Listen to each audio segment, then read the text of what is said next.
जो आपका जो जन्म नक्षत्र होता है, जिस नक्षत्र में है, वो बहुत कुछ डिफाइन करता है। आपकी पर्सनालिटी कैसी होगी, क्या चीज़ आपके लिए अच्छा होगा, क्या आपके लिए बुरा हो सकता है, क्या चीज़ें आप करें जीवन में कि आपको प्रगति ज़्यादा मिले। अब मान लीजिए आपको लॉयर बनना है, आप बैठ करके पेंटिंग कर रहे हैं, तो फिर वो आपका मतलब वो इवेंचुअली पेंटिंग करेंगे लेकिन इसमें कष्ट ज़्यादा होगा। लेकिन आप लॉ की तरफ अगर खींचे चले जाएंगे तो उसमें प्रोग्रेस आपको जल्दी मिलेगी। तो ये कुंडली आपके नक्षत्र, ग्रह नक्षत्र डिफाइन करते हैं। पर रोहिणी नक्षत्र का ना एक जो अगर नेगेटिव उसमें एस्पेक्ट में मैं जाऊँगी थोड़ा सा, तो ये सेल्फ सेंटर्ड थोड़ा हो जाते हैं। अगर ये अपनी सेल्फ सेंटर्डनेस को कम करें तो आप देखेंगे कि इसमें इनके और इनसिक्योर थोड़ा सा हो जाता है। मतलब रोहिणी नक्षत्र वालों को हमेशा देखिए सुंदर बहुत है, एग्जैक्टली फिर पटरानी है ना, पटरानी है, लेकिन पटरानी को हमेशा एक वो भी रहता है कि इनसिक्योरिटी की कोई मेरी जगह ना ले ले। तो मघा नक्षत्र वाले तो राजसी सिंहासन में बैठे हुए हैं। हालांकि स्ट्रगल है क्योंकि पितरों का नक्षत्र है, तो पितरों का एक्सपेक्टेशन बहुत है आपसे। तो मघा नक्षत्र में जो भी जन्मता है तो उसके ये कहता है एंसेस्ट्रल कार्मिक डेप्थ्स लेके आता है।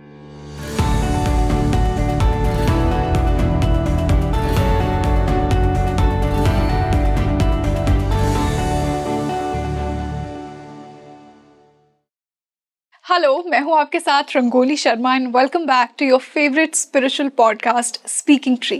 दोस्तों, नक्षत्र ज्योतिष का हृदय है। हमारा मन नक्षत्र डिनोट करते हैं। आज हमने 27 नक्षत्रों में से 10 नक्षत्रों की बात की है। कुछ हमने ऐसे नक्षत्र चुने हैं जो कि बहुत ही अबंडेंट, बहुत ही प्रॉस्परस, बहुत ही वेल्दी, बहुत ही सक्सेस की पात्रता रखने वाले हैं। और कुछ ऐसे नक्षत्र हैं जिनकी पॉजिटिव क्वालिटीज़ तो हैं ही, लेकिन कुछ पेंडिंग कर्मा भी है जो उन्हें इस लाइफ में फिल करना है। उन्हीं क्वालिटीज़ को आज के पॉडकास्ट में हमने जाना है। तो आज का पॉडकास्ट हमारे बाकी के पॉडकास्ट से थोड़ा सा अलग है क्योंकि आज हमने स्पेसिफिकली कुछ नक्षत्रों को चुना है। बाकी के नक्षत्रों को हम अगली सीरीज में चुनेंगे।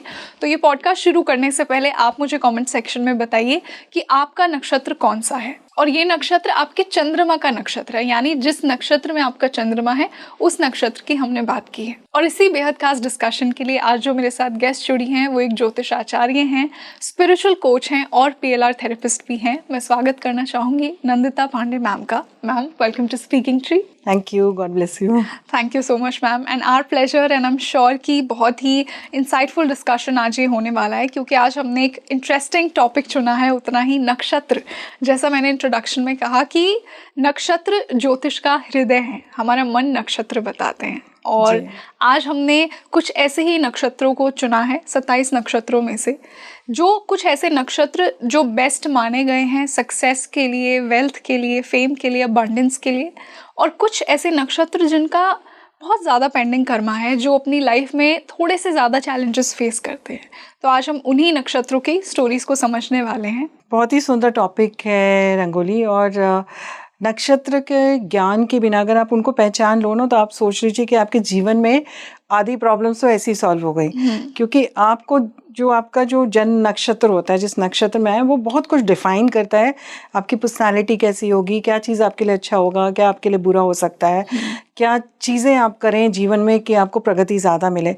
अब मान लीजिए आपको लॉयर बनना है, आप बैठ करके पेंटिंग कर रहे हैं, तो फिर वो आपका मतलब वो इवेंचुअली पेंटिंग करेंगे लेकिन इसमें कष्ट ज़्यादा होगा। लेकिन आप लॉ की तरफ अगर खींचे चले जाएंगे तो उसमें प्रोग्रेस आपको जल्दी मिलेगी। तो ये कुंडली आपके नक्षत्र, ग्रह नक्षत्र डिफाइन करते हैं। और उनमें से कुछ नक्षत्र ऐसे होते हैं जिसमें अगर आप जन्म लेते हैं तो विशेषकर ये बहुत ही फलदायी हो जाते हैं और आपके जीवन में बहुत सुख समृद्धि लेके आते हैं। तो आपने जैसे बोला, तो अगर हम अच्छे नक्षत्रों की बात करें जो एक नॉर्मल कोर्स में नेम, फेम, सक्सेस, अच्छा वेल्थ, प्रोस्पेरिटी, सुख समृद्धि लेके आए, तो उसमें तो सर्वोच्च कहते हैं ना, नक्षत्रों की क्वीन जो है वो रोहिणी है। ठीक है, चंद्रमा की देखिए ये 27 नक्षत्र है ना, इनको चंद्रमा की पत्नियां कहा जाता है। और दक्ष महाराज की पुत्रियां थी और रोहिणी उसमें सबसे सुंदर थी, तो चंद्रमा उनसे सबसे ज़्यादा प्रभावित रहते थे। तो बाकी जो नक्षत्र थे वो थोड़ा जलती भी थी रोहिणी से, लेकिन रोहिणी को अपने अंदर वो बहुत ज़्यादा फील भी था। तो जब रोहिणी नक्षत्र आता है, वैसे तो रोहिणी नक्षत्र क्या होता है, नर्चरिंग का नक्षत्र होता है। मतलब आपके अंदर वो चीज़ों को जीवंत करता है, एक नई संरचना करता है, नए संयोग बना करके लेके आता है। और एक बहुत सुंदर तरीके से, एक तो वैसे ही ब्रह्मा इसके डाइटी हैं, तो अगर इष्ट ब्रह्मा जिसके हो गए तो वैसे ही वो सृष्टि को बनाने के लिए, सृष्टि का संचार करने के लिए सक्षम रहती हैं। तो जिनका भी रोहिणी नक्षत्र होता है, मान लीजिए आपके लग्न में रोहिणी नक्षत्र है, तो आपकी जो पर्सनालिटी होगी ना, आपकी पर्सनालिटी भी कुछ उसी तरह की होगी, जहाँ पे आप बहुत ज़्यादा एकदम से लोगों को अट्रैक्ट करेंगे। एक बहुत सुंदर सा आपका चेहरा होगा, नहीं भी नॉर्मल फीचर्स भी होंगे, तो वो रेडियंस ऐसी होगी कि लोग अचानक से ना, बहुत सौम्य सी रेडियंस होती है, तो बहुत सुंदर से ऐसे प्रकृति के लोग होते हैं। और आपका एक बेसिक नेचर होगा कि हर किसी के साथ मिलजुल करके रहना। अब सेकंड हाउस में अगर हम बोल दें आपका रोहिणी नक्षत्र चला गया, सेकंड हाउस होता है धन धान्य कुटुंब का। कुटुंब में बहुत फेमस होते हैं ऐसे लोग, और धन धान्य तो बड़े आराम से इनको मिलता है, क्योंकि ये वैसे भी वेल्थ के कारक होते हैं। सक्सेस, फेम, करियर में बहुत अच्छा हो जाता है, वाणी में बहुत मधुरता, मिठास आ जाती, क्रिएटिव बहुत हो जाते हैं। तो इस तरह से वैसे अगर ये थर्ड हाउस में चले जाते हैं, तो थर्ड हाउस में जाते हैं तो इनके खूब सारे फ्रेंड्स बने होते हैं, ये इनकी जो कनेक्शंस होते हैं ना, एक्वेंटेंसेस इतनी ही होते हैं कि इनका काम ऐसी चुटकियों में होता जाता है। कुछ भी करना चाहें, ये बोलने से पहले बोलते हैं ना कि किसी व्यक्ति का बोला नहीं, उससे पहले उसका सब कारगर सिद्ध हो गया, ऐसा रोहिणी नक्षत्र वालों के साथ होता है। चतुर्थ भाव में आ जाते हैं तो माता के साथ संबंध तो बहुत अच्छे होते हैं, घर परिवार में बहुत अच्छा था, वाहन सुख बहुत मिलता है इनको यहाँ पे। पर रोहिणी नक्षत्र का ना एक जो अगर नेगेटिव उसमें एस्पेक्ट में मैं जाऊंगी थोड़ा सा, तो ये सेल्फ सेंटर्ड थोड़ा हो जाते हैं। अगर ये अपनी सेल्फ सेंटर्डनेस को कम करें तो आप देखेंगे कि इसमें इनके और इनसिक्योर थोड़ा सा हो जाता है। मतलब रोहिणी नक्षत्र वालों को हमेशा देखिए सुंदर बहुत है, एग्जैक्टली फिर पटरानी है ना, पटरानी है, लेकिन पटरानी को हमेशा एक वो भी रहता है कि इनसिक्योरिटी की कोई मेरी जगह ना ले ले। इतनी सुंदरता होने के बावजूद भी आपको कॉन्सिस्टेंट एक वो चाहिए होता है दूसरों से, अटेंशन भी नहीं बोलूँगी, एक एहसास कि हाँ आप हैं सुंदर, आपके अंदर हाँ वैलिडेशन चाहिए होता है। तो वैसा वो रोहिणी का एक स्लाइट नेगेटिव ट्रेट होता है, लेकिन बहुत अच्छा, बहुत नर्चरिंग वाला नक्षत्र होता है, बहुत अच्छी चेंजेस, बदलाव लेके आता है। तो मैम रोहिणी के लिए बेस्ट करियर्स कौन से होंगे? देखिए रोहिणी का अगर हम करियर की बात करें, क्रिएटिव बहुत होते हैं। भगवान कृष्ण भी रोहिणी नक्षत्र में पैदा हुए थे, 16 कलाओं से परिपूर्ण थे, तो रोहिणी नक्षत्र वाले ऐसे होते हैं। ऐसे लोग आर्टिस्ट बहुत अच्छे बनते हैं, पोएट्स, लेखक, इतिहासकार भी बहुत अच्छे बनते हैं, कलाकृति से संबंधित कोई भी कार्य करते हैं, रचनात्मक कोई भी कार्य करते हैं, बहुत अच्छा इनके लिए फील्ड रहता है ये। तो किसी भी तरह का क्रिएटिव जोन अगर होता है ना, उसमें ये बहुत एम्पलीफाइड तरीके से बहुत अच्छे रिजल्ट्स लेकर के आते हैं। तो रोहिणी नक्षत्र वालों का ये होता है कि वो पैम्परिंग, लग्जरी वाला लाइफ वाला भी होता है, वो भी इनके लिए बहुत अच्छा होता है। तो कॉस्मेटिक्स हो गया, फैशन इंडस्ट्रीज हो गए, ये भी इनके लिए बहुत अच्छे होते हैं। इनके लिए होटल लाइन्स भी बहुत अच्छी होती हैं। आप नक्षत्र वालों को बोलें कि इससे रिलेटेड खाद्य पदार्थ हो गया ना, फूड इंडस्ट्री, तो वो बड़े शौकीन होते हैं खाने पीने की भी, तो वो उस एरिया में भी बहुत अच्छे होते हैं। इनके लिए परफ्यूम इंडस्ट्री भी बहुत अच्छी होती है, इंजॉय भी करते हैं परफ्यूम लगाना, बड़ा मतलब सच धज के रहना पसंद करते हैं, और ऐसा भी पसंद करते हैं कि हमारे इन्वायरमेंट में भी उस तरह की स्थितियाँ हों। तो अगर उसी तरह की चीज़ों को अगर ये करियर बना लेते हैं तब तो बहुत ही अच्छा रहता है इनके लिए। बहुत एक सक्सेस ग्राफ जो होता है इनका बहुत अच्छा बनना शुरू हो जाता है। ओके, क्योंकि आपने कहा कि जैसा बहुत ही क्रिएटिव नक्षत्र है, क्रिएटिव है, बिकॉज 16 कलाओं से संपूर्ण अगर भगवान कृष्ण का जन्म रोहिणी में हुआ है तो रोहिणी में कुछ खास तो बात होगी, है ना। और हाँ बिल्कुल। और रोहिणी नक्षत्र मान लीजिए अगर आपका थोड़ा सा एफ्लिक्टेड हो रहा है तो इसका एक बहुत अच्छा रेमेडियल पार्ट भी होता है कि आप कृष्ण भगवान के मंदिर में जाके बहुत सुंदर सी बांसुरी जो होती है ना, सजी धजी वाली बांसुरी, वहाँ जा करके अर्पित करके आए, एक पेयर लेके जाएं, एक वहाँ अर्पित कर दें, एक अपने साथ लेकर के आ जाएं। तो ये जब लेकर के आते हैं ना, इसको आप अपने पास रखें, अपने घर के मंदिर में रखें और प्रार्थना करें कि जिस तरह से आपकी वो कलाएं परिपूर्ण थी, आपके चारों तरफ वो मोहक सी स्थितियाँ बनी रहती थी, मनमोहक बोलते हैं ना, मनमोहन, तो वैसी ही स्थितियाँ मेरे चारों तरफ आए और मेरी जो भी प्रोग्रेशन है जीवन की वो अच्छी होते जाए। तो आप देखेंगे जो हल्का सा एफ्लिक्शन भी होता है उसमें रोहिणी में, वो भी हट जाता है और बहुत पॉजिटिव चेंजेस, क्योंकि रोहिणी नक्षत्र होता है जहाँ पे चंद्रमा उच्च के होकर के बैठते हैं जी। और चंद्रमा जब उच्च के होकर बैठते हैं तो वो वृषभ राशि में बैठते हैं।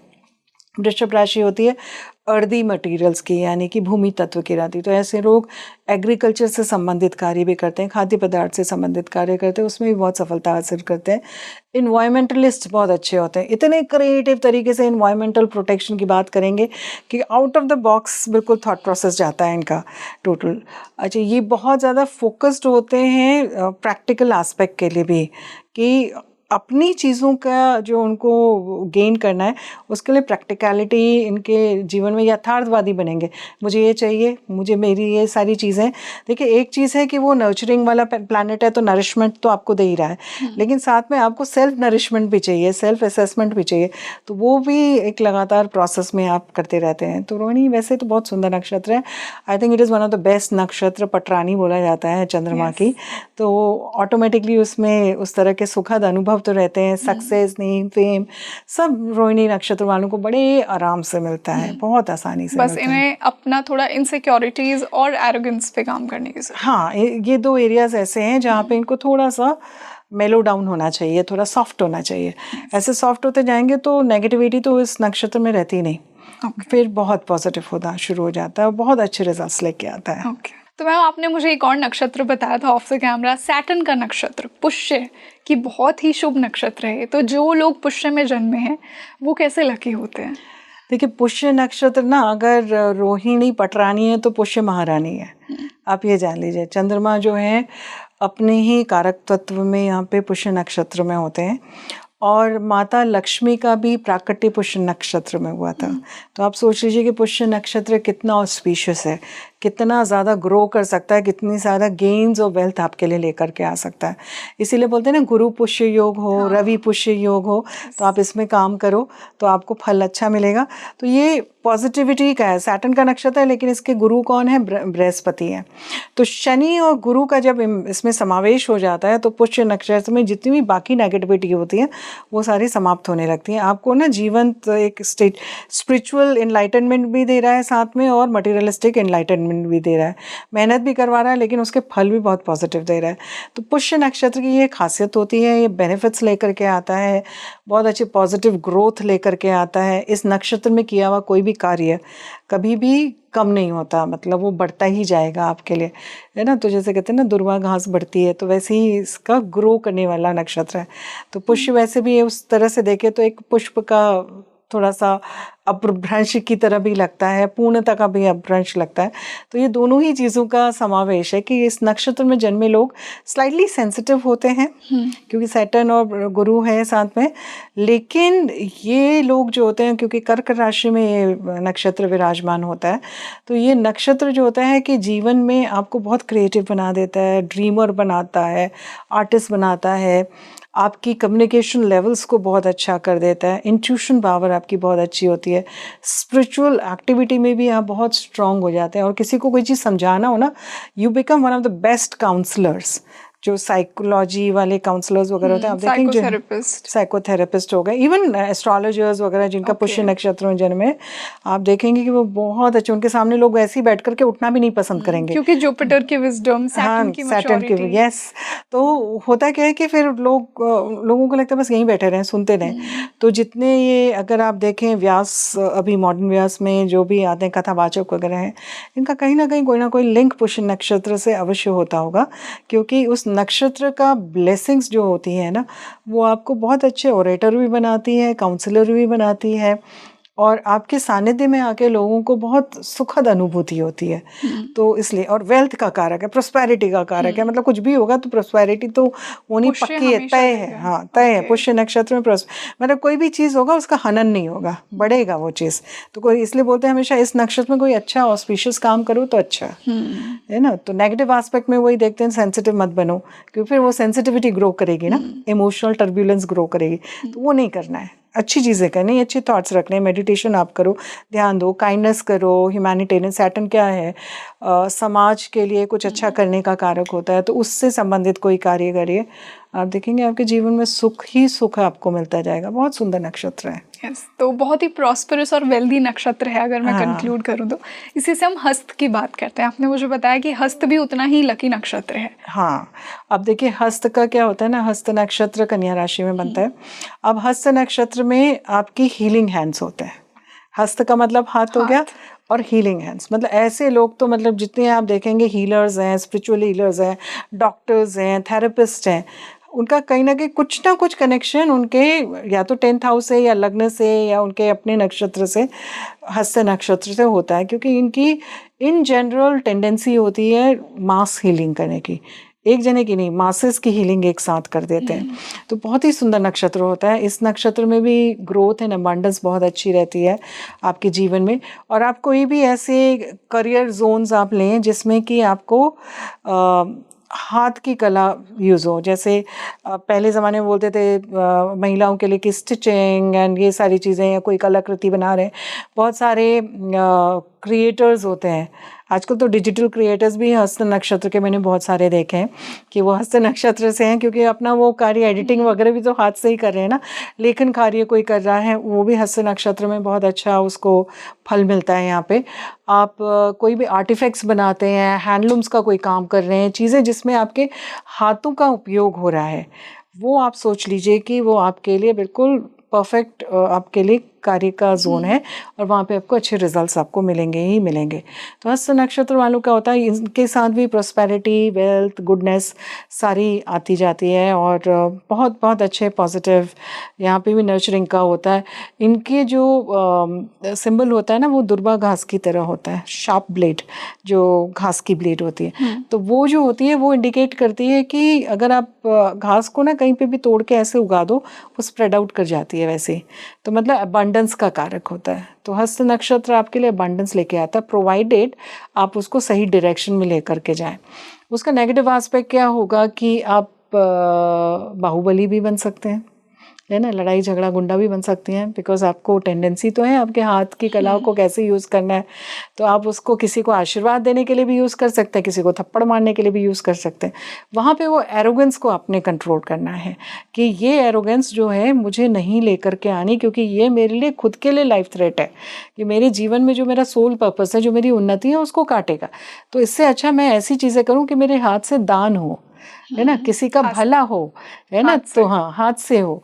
तो जितनी भी चीज़ें हाथ से रिलेटेड होंगी अच्छी होंगी, तभी तो हम बोलते हैं healers, reiki healers, and any other energy healers, doctor, surgeons, ये हस्त नक्षत्र में बहुत होते हैं।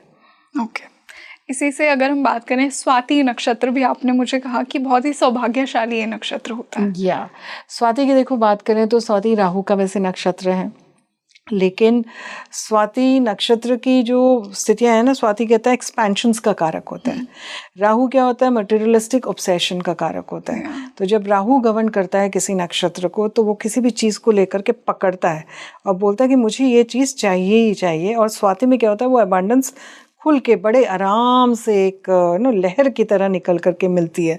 तो वो स्वाति नक्षत्र में किए गए कोई भी कार्य आप शुरू करते हैं तो उसमें आपको फल मिलना, ये राहु का एक पॉजिटिव नक्षत्र है, तो आपको फल ज़रूर मिलता है उसका, और अच्छा फल मिलता है। वहीं पे सोशल मीडिया से रिलेटेड लोग, आपके जितने भी टेक्नोलॉजी से रिलेटेड लोग, डेटा एनालिटिक्स से रिलेटेड लोग, एआई से रिलेटेड लोग, इवेंट मैनेजमेंट, ये सारी चीज़ों से रिलेटेड लोग बहुत सारे इस नक्षत्र से जुड़े हुए होते हैं, स्वाति नक्षत्र, जो सक्सेसफुल रहे हैं अपनी लाइफ में और एक बहुत परचम में ऊंची स्थान पे पहुंच गए। तो उनके लिए ये नक्षत्र बहुत शुभ फल देता है और बहुत पॉजिटिव इम्प्लीकेशंस लेकर के आता है। ऑन द डाउन साइड अगर हम स्वाति नक्षत्र की बात करें तो फिर आपको सेल्फ ऑब्सेशन की तरफ भी लेके जाता है। सब कुछ है मेरा ही है ना, चीज़ें हैं मेरी है, गाड़ी है मेरी है, ये है वो मेरी। कई सारे लोगों की आदत होती है ना कि इधर ये खड़ी है तो 10 लोगों के बीच में बोलेंगे मेरी ये वाली गाड़ी लेकर के आ जाओ, मेरा ये कर दो, मेरा वो कर दो, है ना, just basically branding and showing off. तो कई बार ये भी टेंडेंसी बढ़ जाती है स्वाति नक्षत्र में अगर आप उसको कंट्रोल नहीं करते हैं तो ये थोड़ा सा सावधानी आपको इस एरिया में आपको बरतनी चाहिए। अदरवाइज इस नक्षत्र में बहुत कुछ शुभ आपको होता है। कोई भी चीज़ आप इस समय इस नक्षत्र में शुरुआत करते हैं वो भी आपके लिए अच्छे रिजल्ट्स लेके आता है, पॉजिटिव रिजल्ट्स लेके आता है और बिल्कुल वायु की तरह फैलाता है चीज़ों को, है ना। हर जगह आपका नाम, यश, फेम, छोटी सी भी चीज़ शुरू करेंगे, आपने इतना कार्य किया है और फैलाव उसका इतना ज़्यादा हो जाएगा, तो वैसी ही स्थितियाँ बना देता है। ओके, इसी से अगर मैं बात करूँ धनिष्ठा की, इसके जो नाम में ही धन आ गया, सो आई थिंक ये लोग तो धन अक्यूमुलेट करने आए ही हाँ, हैं। और इनका सिंबल भी वेल्थ है ना, मतलब टोटल पूरा टोला धनिष्ठा का।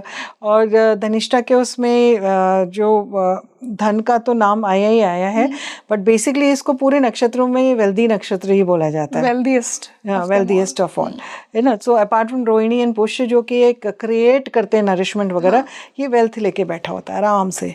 पैसा आया बैठा, पैसा आया बैठा, मतलब वो निगेट हो ही नहीं रहा, मतलब धन की बढ़ोतरी होती जा रही है। मतलब ये अपने पुण्य से ही धन हाँ, लेकर आ इनका रहे हैं। कार्मिक डेप्थ्स जो होते हैं ना, वो बहुत सारे अच्छे कार्मिक वो पैटर्न्स लेके आए हुए होते हैं। तो ऑटोमेटिकली क्या है, अब मंगल की एनर्जी है, तो मंगल की एनर्जी क्या कराता है, थोड़ा सा आपको एक्शन ओरिएंटेड करा देता है। तो किसी भी चीज़ में आप काम करेंगे, अब जैसे अगर ये वॉरियर जोन में जाएंगे, आर्मी पुलिस में जाएंगे, तो ये जनरल वगैरह तो बन ही जाएंगे बड़े आराम से, क्योंकि इनकी जो ऑरा होती है ना साथ में, जैसे जब अगर चलेंगे भी तो लोग इनकी बातें सुनने लगते हैं, इनकी बातों पे काफ़ी तवज्जो भी देना शुरू कर देते हैं, और बहुत आइडियलिस्टिक भी होते हैं उस तरह से। अगर पैटर्न्स उनके समझे, बहुत फोकस्ड होते हैं, डिसिप्लिन वाले होते हैं, कि ऐसा नहीं कि बिल्कुल इधर उधर करके वो निकल जाए। तो ये जो नक्षत्र है, ये नक्षत्र धन धान, ये सुख समृद्धि सारा कुछ लेकर के आता है। On the negative side arrogance फिर आपको भी कम करनी है, क्योंकि अगर आपके पास वेल्थ की एरोगेंस आ जाए और आप गरीबों के लिए कुछ दान पुण्य नहीं करें, तो वो आपका धन धान्य सब फिर खत्म होना शुरू हो जाता है। एक पॉइंट के बाद आपकी आने वाली पीढ़ियां फिर उसको भोग नहीं पाती। अगर आप दान पुण्य करते रहते हैं, तो धनिष्ठा नक्षत्र वालों के लिए कहते हैं कि इतना लंबा समय गुजरता है पूरा कि कई पीढ़ियां आपके धन अर्जित किया हुआ खा सकती हैं। तो इस तरह के लोगों को उस तरह की स्थितियां दिखाई देती हैं, जो बहुत ही सुंदर होता है, पॉजिटिव होता है। तो अच्छा नक्षत्र है। ओके, इसी से मैं उन लोगों की बात करना चाहूँगी जो रेवती नक्षत्र में पैदा हुए हैं। देखिए, रेवती नक्षत्र में इट इज़ थोड़ा सा डाइकोटोमस स्टेटस भी है।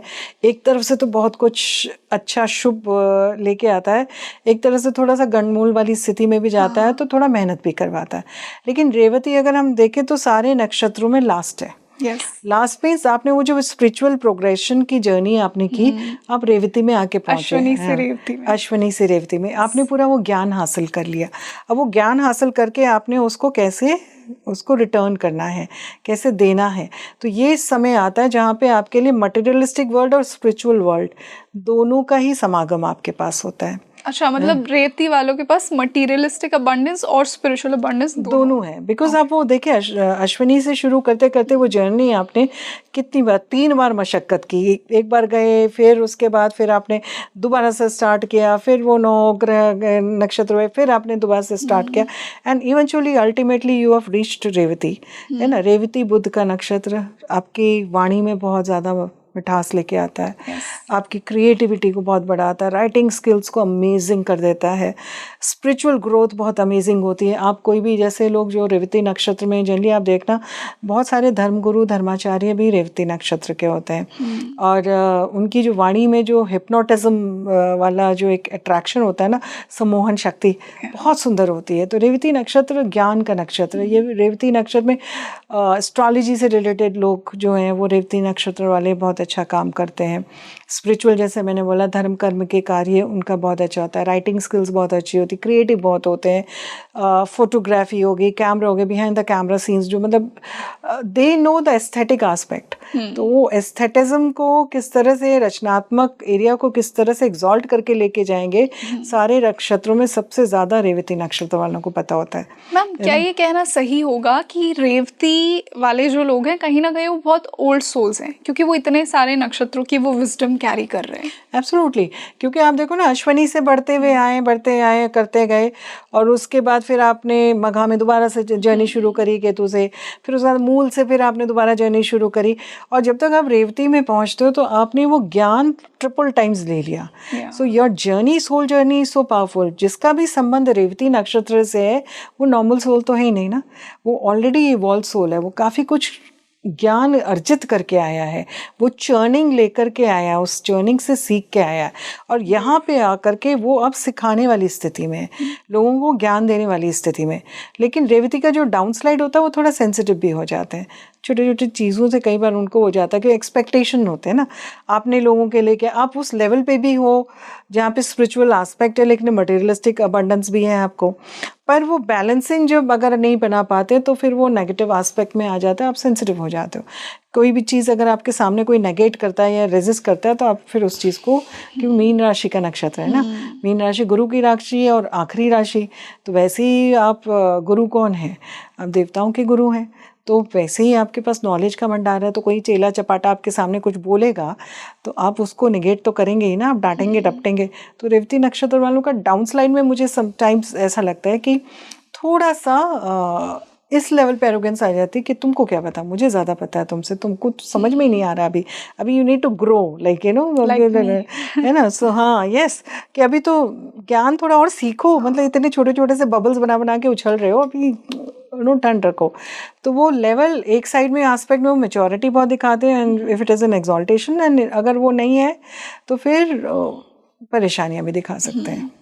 तो मतलब और थोड़े सेंसिटिव भी ज़्यादा होते हैं because they expect a lot from the world, जो इन्हें नहीं करना है ना। अब देखो अगर शुक्र बैठ गया रेवती नक्षत्र में, है ना, तो वो आपको इतनी अबंडेंस दे देगा, इतनी अबंडेंस देगा, आप सोच ही नहीं सकते, आप ऊपर से नीचे तक का बिल्कुल लदे ही रहोगे, है ना, टोटल वेल्थ में। मतलब वो it is an abundance not only with wealth, it can be abundance of knowledge, it can be abundance of creativity, abundance of anything, है ना, वो डिपेंड करता है।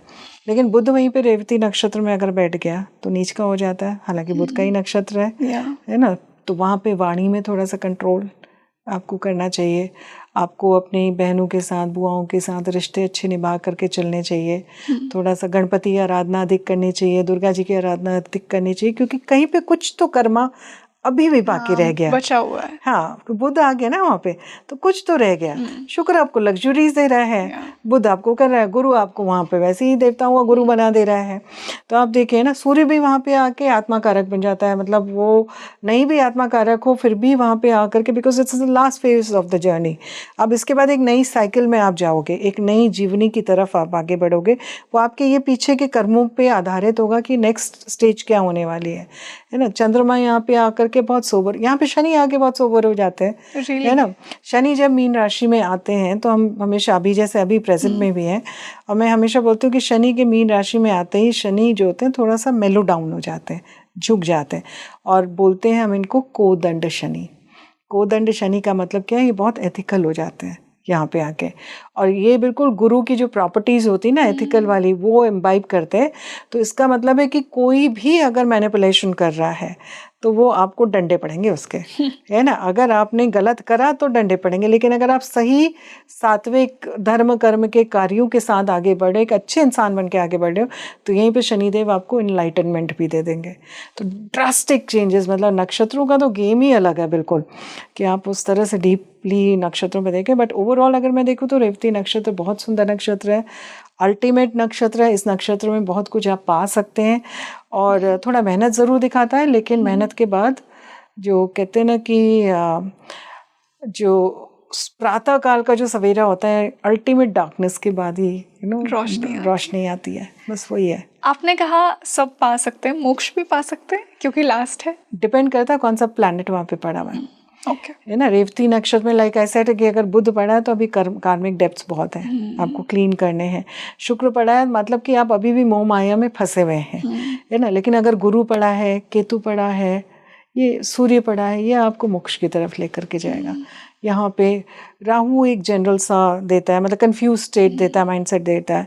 चंद्रमा यहाँ पे आता है, ड्रीमर बनाता है। आप सोचते हो कि मोक्ष की राह में जाऊँ नहीं जाऊँ, बट कुछ ना कुछ चीज़ें ऐसी हैं जो आपका खुद का मातृ तत्व है, वो आपको वापस अपने परिवार की तरफ खींच करके लेके जाता है ना। मंगल होता है, मंगल सोचता है कि अभी तो बहुत एनर्जी है मेरे पास, अभी मैं कहाँ मोक्ष के लिए जाऊँ, अभी थोड़ा सा रुक जाता हूँ, थोड़ा और देख लूँ इधर उधर लाइफ को, फिर उसके बाद वापस लौट के आऊँगा। So trying to tell God कि वेट नो, अभी तो है मेरे पास गेम खेलना ना, अभी तो मैं छोटा हूँ ना, मुझे कुछ और करने दो। तो ऐसे डिफरेंट प्लैनेट्स के ऊपर डिपेंड करता है कि मोक्ष की प्राप्ति वहाँ पे कैसे हो सकती नहीं हो सकती। Ketu definitely, Guru definitely, even Surya in mean राशि will give you very positive results. बहुत सुंदर मैम। तो हमने नक्षत्रों में से कुछ 5 ऐसे नक्षत्र चुने जो बहुत ही अबंडेंट हैं, प्रॉस्पेरस हैं। अब हम कुछ ऐसे नक्षत्रों की बात करेंगे और देखिए हमारा इंटेंशन यहाँ पे किसी को डराना नहीं है, क्योंकि हर नक्षत्र का कुछ ना कुछ कर्म है। जो हमने 5 प्रॉस्पेरस नक्षत्र बताए उनका भी कुछ डाउन साइड थी, लेकिन यहाँ पे जो मैं 5 नक्षत्र डिस्कस करने वाली हूँ उनका हम थोड़ा सा पेंडिंग कर्मा ज़्यादा होगा उसे डिस्कस करेंगे, उनके चैलेंजेस को डिस्कस करेंगे और साथ ही साथ रेमेडीज़ जैसा मैम ने बताया वो भी डिस्कस करेंगे कि कैसे आप उनको ओवर पावर कर सकते हैं। जी, शुरुआत कर लेते हैं। देखिए, जो नक्षत्र हैं अश्लेषा, तो ये जो होता है ना थोड़ा सा शार्प होता है। यहाँ पे क्रिएटिविटी आपकी हो रही है, लेकिन वो डिस्ट्रक्शन के बाद की क्रिएटिविटी है। मतलब कि रुद्र है तो बिल्कुल तूफान की तरह चीज़ें आई, टर्बुलेंट लाइफ हुई, उसके बाद जाके शांत हुआ माहौल, फिर जा करके आपने गेन करा। ये अश्लेषा की खासियत होती है कि डिस्ट्रक्शन एंड देन ट्रांसफॉर्मेशन। तो अश्लेषा वाले जब भी नक्षत्र आते हैं तो थोड़ा सा इनको उपाय भी करने चाहिए, और इनको एक रेगुलर जैसे अश्लेषा का हवन कर दें आप, है ना, वो बहुत अच्छा रहता है। और अश्लेषा नक्षत्र में जिस तरह की स्थितियाँ बनती जाती हैं आगे, मतलब जिस तरह का कम्युनिकेशन में बहुत अच्छे होते हैं। वैसे बाय द वे अश्लेषा नक्षत्र वाले शार्प विटेड लोग आपको अश्लेषा नक्षत्र में दिखाई देंगे, पर इनके साथ यही होता है कि ये डिस्ट्रक्टिव टेंडेंसीज के साथ ज़्यादा रहते हैं। मतलब नेगेटिव सोच के, नकारात्मक सोच ज़्यादा होती है। कोई चीज़ करनी है ना तो आप पहले सोचेंगे हाय, अगर बाहर भी जाना है, गाड़ी मिलेगी नहीं मिलेगी, शायद नहीं मिलेगी, रहने दो, है ना। पर ये नहीं सोचेंगे कि मैं चले जाऊंगा तो हो सकता है ऑप्शंस मेरे को मिल सकते हैं या कुछ होगा। इंटरव्यू जाना है, जाऊं नहीं जाऊं, शायद नहीं हुआ तो फिर क्या होगा, इससे अच्छा जाता ही नहीं। तो ये होता है। लेकिन फिर धक्के दे दे करके जाएंगे तो वो सबसे ज़्यादा बेटर मार्क्स यही लेके आएंगे इंटरव्यू में, क्योंकि बातचीत करने का इनका तरीका बहुत शार्प होता है। मतलब वेरी स्ट्रॉन्ग विटेड, स्ट्रॉन्ग टंग भी होती है। ज़ुबान में भी इनके साथ कोई बहस नहीं कर सकता, क्योंकि अगर किसी को वापस देने में आए तो ऐसी बातें बोल देंगे कि बहुत ख़तरनाक होती हैं, कि मतलब अगला बंदा वैसे ही बिल्कुल जलबुन करके बिल्कुल ख़त्म हो जाए कि भाई मैंने ऐसी क्या गलती की थी कि इन्होंने ऐसा मेरे से कहा। तो अश्लेषा वालों को ऐसे होता है, लेकिन उतनी जल्दी, जितना उफान आता है उतनी जल्दी शांत भी होते हैं। ओवरऑल अच्छे होते हैं। शिव जी की एनर्जीज हैं इनके साथ, भोलेनाथ की कृपा भी है इनके साथ। तो अगर इसको पॉजिटिव करना है तो आपको शिव मंत्र का जप करना चाहिए। शिवालय में जा कर के आप चावल से बनी खीर चढ़ाएं, बहुत सुंदर प्रयोग है। आप देखेंगे कि भोलेनाथ का जो रुद्र स्वरूप है वो शांत तो होगा ही होगा, आपके अंदर जो वो एंगर, एंग्स्ट और जो इमीडिएट फटाफट कुछ एकदम से बिना सोचे समझे करने की जो प्रवृत्ति होती है वो भी शांत हो जाएगी। जब ये शांत होगी ना तो फिर आपकी पॉजिटिव चीज़ें लोगों को दिखाई देनी शुरू होंगी। कम्युनिकेशन बहुत अच्छा है आपका, आपकी मेंटल एस्पेक्ट आपकी बहुत स्ट्रांग है ना, मेंटल कैपेसिटीज़ आपकी बहुत पॉजिटिव है। तो ये सारे भी स्ट्रेंथ्स अश्लेषा वालों के आ जाते हैं। अश्लेषा की एक बड़ी खास बात है, देखिए इनकी डेटी जो है वो सर्पेंट, कॉइल सर्पेंट है। कुंडलिनी शक्ति का भी आधार होता है। आपके अंदर वो पूरी कैपेसिटीज़ और पूरी पावर है कि आप कुंडलिनी शक्ति को राइज करके शक्ति को महादेव से मिला दो। वाओ, है ना, ये अश्लेषा की पावर। ये मेरे को गूज़बम्स हो रहे हैं बोलते हुए, सुन के, है ना। पर ये 100% सही है कि अश्लेषा वाले अगर अपने नेगेटिव एस्पेक्ट्स को, जो गुस्सा है, एंगर है, ये सारी चीज़ें हैं, ये क्या होता है ना, जब ओशन का मंथन हुआ ना, समुद्र मंथन, तो सबसे पहले हलाहल निकला, है ना। तो हलाल क्या है, गुस्सा है, एंगर है ना, एक नकारात्मक सोच है। ये सारी चीज़ें आप हटाइए। जब ये सारी चीज़ें आप हटा देंगे तो आप सडनली देखेंगे कि अरे ये तो एनर्जी मेरी कहाँ राइज कर रही है, बिल्कुल नीचे से ऊपर की तरफ। और थोड़ा सा मेडिटेशन ये कर लें, अरे ज़बरदस्त फ़ायदे, ज़बरदस्त गेम्स।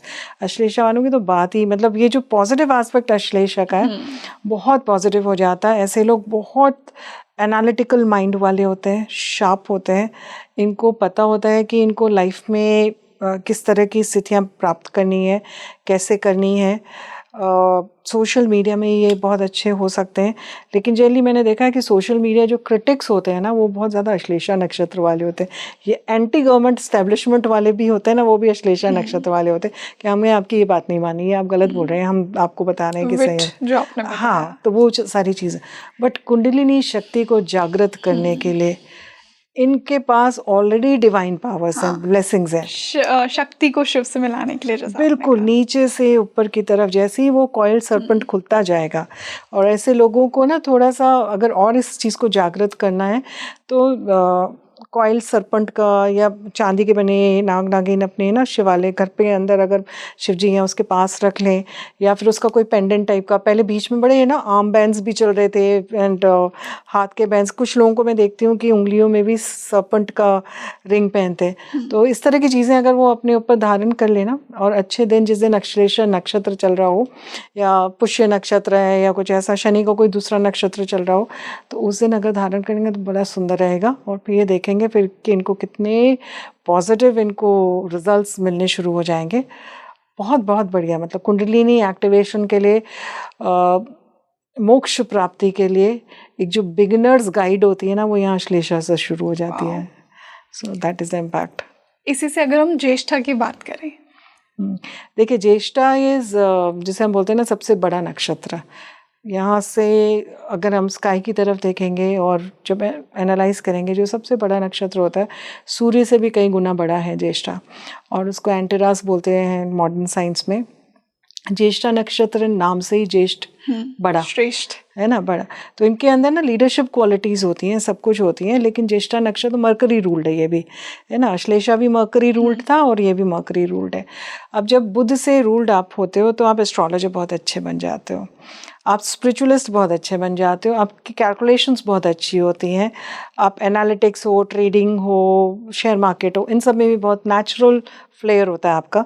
मैथमेटिक्स आपकी बहुत अच्छी होती है, आप प्रोफेसर, ओरेटर बहुत अच्छे बन जाते हो, कम्युनिकेटर, कम्युनिकेशन, बुध क्या है, कम्युनिकेशन का कारक है, वो सारा अच्छा बन जाते हो। लेकिन ज्येष्ठा नक्षत्र क्या है, क्योंकि ये चंद्रमा यहाँ पे नीच का हो जाता है तो मेहनत करवा देता है। बिना मेहनत के आपको कोई सफलता नहीं मिलती, और हमेशा एक लोनलीनेस रहती है। क्योंकि जब यू से ना कि you are the loneliest at the top, कि आप जितने बड़ी स्थिति में जाते हो, जितना आप हाई राइज होते जाते हो, आपके मित्रगण वगैरह सब बहुत कम होते जाते हैं। आप करते तो सबके लिए बहुत कुछ हो, लेकिन खुद के लिए आपके पास कोई सानी है, कोई साथी नहीं है, आप अकेले हो जीवन में। तो इनको रिलेशनशिप इश्यूज बहुत ज़्यादा हो जाते हैं। इनको लगता है कि उनको वो प्यार या प्रेम नहीं मिल रहा जो इनको मिलना चाहिए। तो रिलेशनशिप एरिया में जनरली ज्येष्ठा नक्षत्र वाले थोड़ा पीछे खिसक जाते हैं, सफ़र करते हैं वहाँ पे। अदरवाइज लीडरशिप क्वालिटीज़ होती हैं इनकी, अच्छे उस तरह से स्थितियाँ बनते हैं, पर स्ट्रगल के साथ किसी भी चीज़ को पाने में इनको थोड़ा सा मेहनत अधिक करनी पड़ती है। लेकिन क्योंकि ज्येष्ठा नक्षत्र में मून एफ्लिक्टेड है, तो ये लोग अगेन, इनको इंट्यूशन पावर बहुत तगड़ी होती है, प्रिमॉनिशंस बहुत स्ट्रांग होते हैं। आप किसी भी ज्येष्ठा नक्षत्र वाले को, या जिसका चंद्रमा नीच है, आप देखना वो ध्यान, मेडिटेशन, इन सब में डिवाइन इंसाइट्स इतनी तगड़ी होंगी, उनको ज़बरदस्त इंट्यूशन आएंगे, प्रिमॉनिशंस होते होंगे। तो ये ज्येष्ठा नक्षत्र करवा देता है, जीवन में सुख समृद्धि करवाता है, लेकिन स्ट्रगल के साथ, बिना स्ट्रगल के नहीं मिलता है इनको। मैम इसी से मैं मूल नक्षत्र की बात करना चाहूँगी। मूल को थोड़ा सा नेगेटिव कॉनोटेशंस के साथ इस नक्षत्र को अटैच किया जाता है कि मूल में जन्म हुआ है तो बहुत ही हाई पेंडिंग कर्मा है इनका। कितनी सच्चाई है? देखिए मूल का मतलब क्या हुआ, रूट्स, यस, है ना। तो आप जो है जीवन में रूट्स कहाँ होती हैं, ज़मीन के अंदर होती हैं। ज़मीन के अंदर क्या हो गया, जब रूट्स गई तो अंधकार में चले गई, है ना। तो इसलिए क्या कहते हैं कि मूल नक्षत्र वालों को अब वो रूट से उगते उगते उगते किसी भी पेड़ को बनने में तो समय लगेगा ना। इसे कहते हैं मूल नक्षत्र वालों को बहुत कठिनाई के साथ जीवन आगे बढ़ाना पड़ता है, मतलब स्ट्रगल्स बहुत होते हैं इनकी लाइफ में। और मूल नक्षत्र के भी पद होते हैं कि शुरू वाले पद में आपके लिए खुद के लिए स्ट्रगल होता है, बीच वाले पद में पिता के लिए, माता के लिए, ऐसे। लेकिन लास्ट वाला जो पद होता है उसमें आपको राजा की तरफ फल भी मिलता है। तो मूल नक्षत्र का ये होता है। लेकिन आप ये सोचो कि मैक्सिमम धर्माचार्य, एस्ट्रोलॉजर्स वगैरह भी मूल नक्षत्र के होते हैं। ओशो, रजनीश मूल नक्षत्र, है ना। आप उनका ज्ञान का, लेकिन स्ट्रगल हुआ और फिर डाउनफॉल हुआ, तो वो कहाँ पे हुआ, वो मूल नक्षत्र की वजह से हुआ, क्योंकि मूल नक्षत्र पे थे। It took you into that level and it got you down also. तो मूल नक्षत्र क्या होता है, धनु राशि में होता है मूल नक्षत्र। मूल नक्षत्र वालों को मेहनत बहुत ज़्यादा करनी पड़ती है, स्ट्रगल बहुत ज़्यादा। अच्छा, इनकी जो डेइटी भी हैं, जो देवी हैं, वो नृत्य हैं, रात्रि की देवी। अलक्ष्मी भी बोलते हैं हम इनको। तो लक्ष्मी की जो दरिद्रता की देवी है वो अलक्ष्मी है। तो यानी कि मूल नक्षत्र वालों में अबंडेंस प्राप्त करने के लिए इनको बहुत मेहनत करनी पड़ती है, लेकिन अगर ये स्पिरिचुअल होते हैं तो स्पिरिचुअल अबंडेंस इनको मिलती है। वैसे एक आर्थिक मामलों में सुख समृद्धि प्राप्त करने में थोड़ा सा स्ट्रगलिंग इनका टाइम रहता है और इनको थोड़ा परेशानियों का सामना करना पड़ता है। बट अदरवाइज मूल नक्षत्र को मैं देखती हूँ तो मुझे उसमें इनको इंट्यूशन बहुत होता है इन लोगों के अंदर, अगेन प्रीमॉनिशंस बहुत होते हैं इनके, और डिवाइन इंसाइट्स इनको बहुत होती हैं। तो कुछ पॉजिटिव ट्रेट भी हैं, ऐसा नहीं है, बट मटेरियलिस्टिक वर्ल्ड के लिए अगर हम बात करें तो यहाँ पे इनको मेहनत बहुत करनी पड़ती है।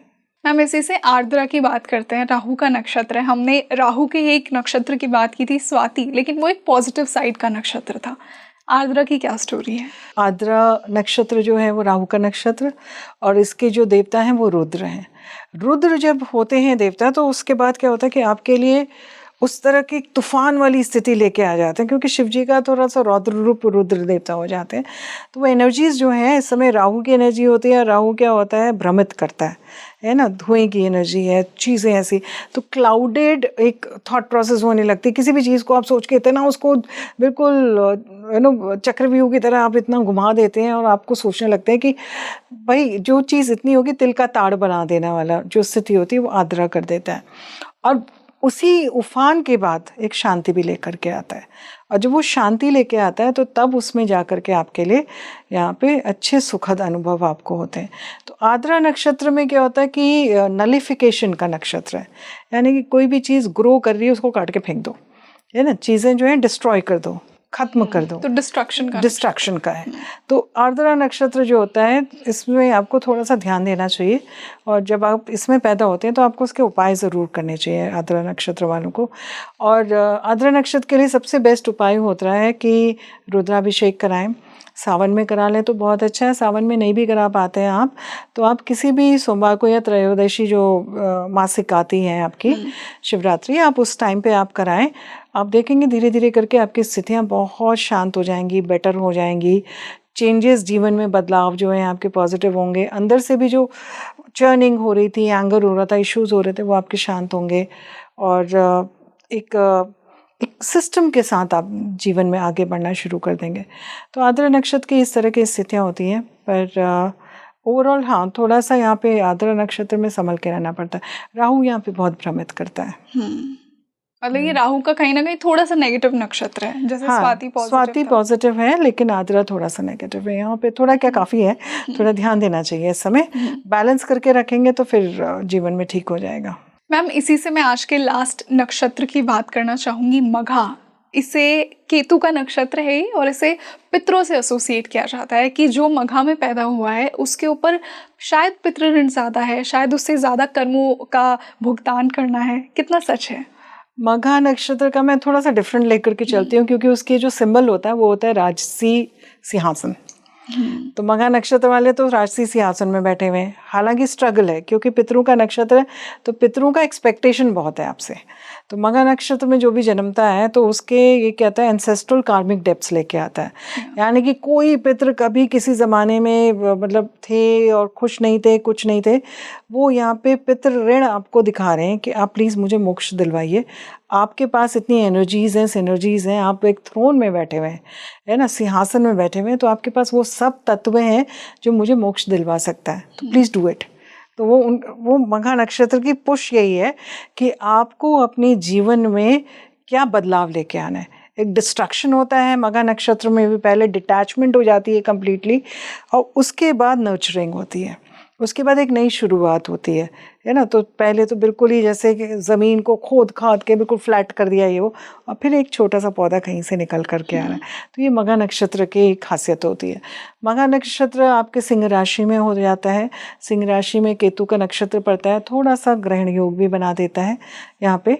लेकिन मघा नक्षत्र यहाँ पे आकर के अगर आप करियर में थोड़ा, मैं हमेशा मघा नक्षत्र वालों से बोलती हूँ कि आप कुछ भी काम कर रहे हैं, थोड़ा सा दान पुण्य कर दीजिए, अपनी अर्निंग का दान पुण्य कर दीजिए, या थोड़ा सा स्पिरिचुअल लाइन में चले जाइए।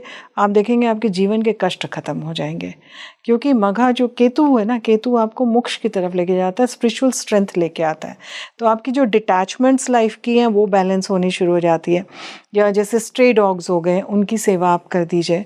अभी तो वैसे भी इतना सारा स्ट्रे डॉग्स पे इशूज़ चल रहा है, तो आप जो भी डॉग शेल्टर्स हैं वहाँ पे जा कर के डोनेशन कर दीजिए ताकि उनकी देखभाल हो सके। दैट्स ऑल्सो वंडरफुल रेमेडी जो मघा नक्षत्र वालों के लिए होती है, आप इसको करें।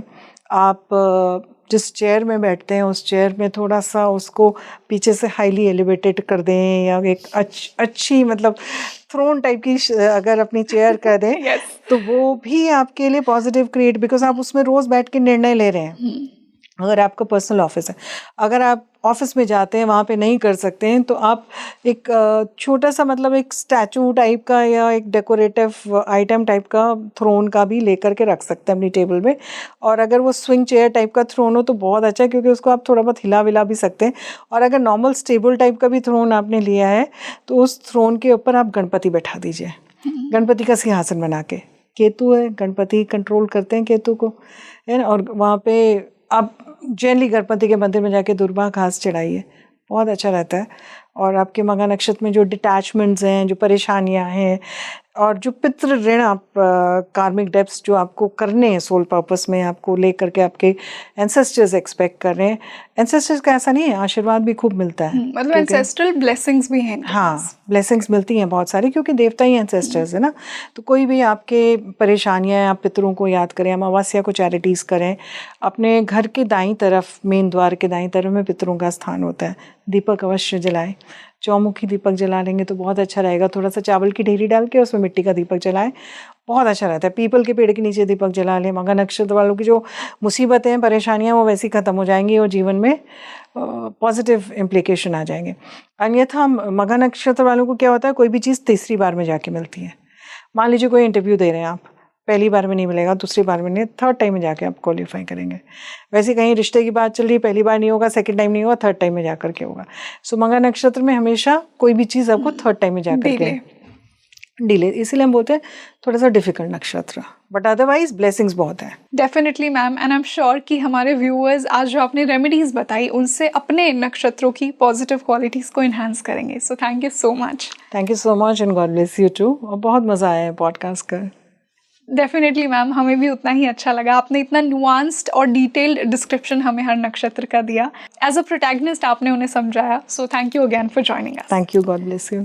तो आप मुझे कमेंट सेक्शन में बताइए कि आपको आज का ये पॉडकास्ट कैसा लगा, आप कौन से नक्षत्र से बिलोंग करते हैं, उसके पॉजिटिव कर्मा को आप अपनी लाइफ में कैसे फील करते हैं। अगर चैलेंजेस हैं तो आप ये रेमेडीज कीजिए और उनकी पॉजिटिव क्वालिटीज़ को इन्हांस कीजिए। और स्पीकिंग ट्री के थ्रू मैं आपके लिए ऐसे ही इंसाइटफुल पॉडकास्ट लेकर आती रहूँगी। हम मिलते हैं जल्द ही एक और बेहतरीन पॉडकास्ट के साथ।